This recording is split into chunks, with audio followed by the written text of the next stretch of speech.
Hello, welcome to episode 5. Today we're going to talk about how to organize the staff by knowing which note is what name.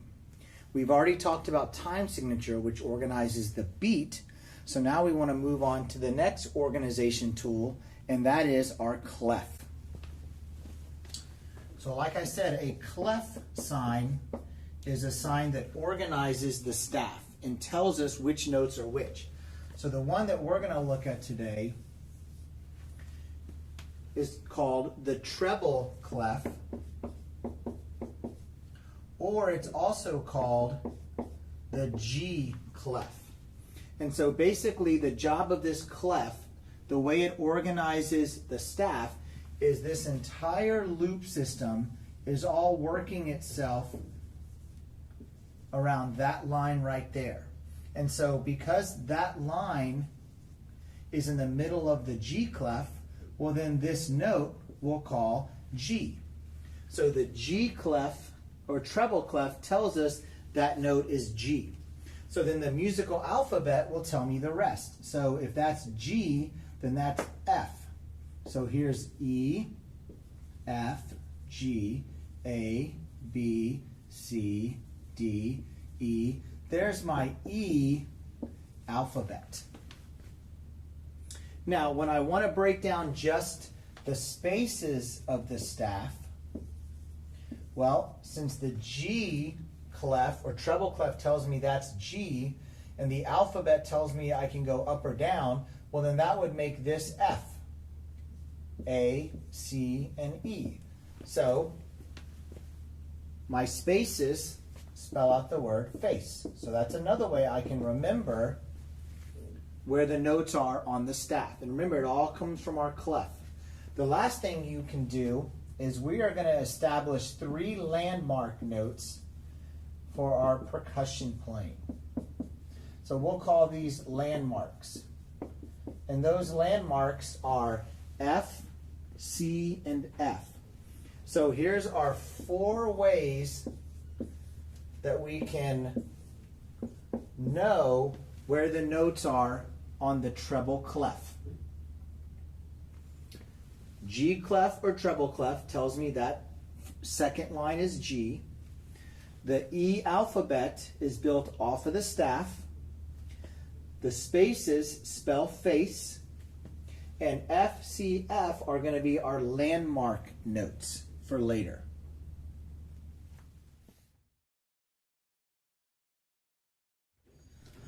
So let's go over that again. The 4 ways to help you remember where the notes are on the treble clef staff. Number 1, the treble clef or G clef tells us that line 2 is G. The musical alphabet then tells us that the first line is E, and I can move up and down the alphabet on the staff. The 4 spaces are F-A-C-E, which spells face. And our landmark notes, F, C, F, are actually for when we're going to start playing on our keyboards or on an instrument. And so these notes are going to become really important as we move through learning how to play the keyboard. After we've gone through this, there really is no secret. The next step is you're just going to have to do a lot of practicing, saying the notes, reading the staff, over and over and over and over until you get super comfortable at it.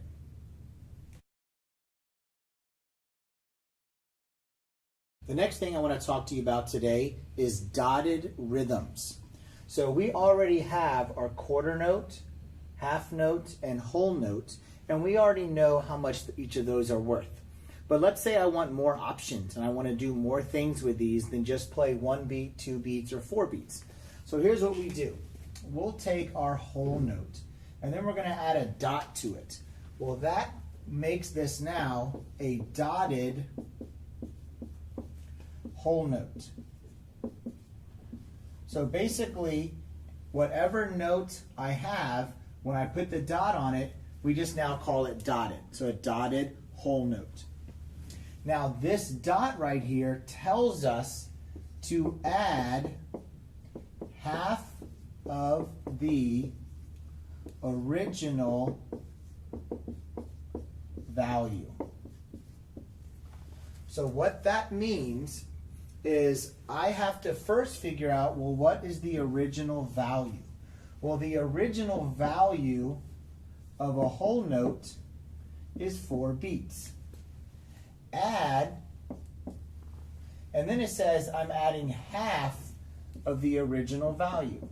So a half of 4 is 2. So my new answer is a dotted whole note equals 6 beats. So I made it longer by adding the dot.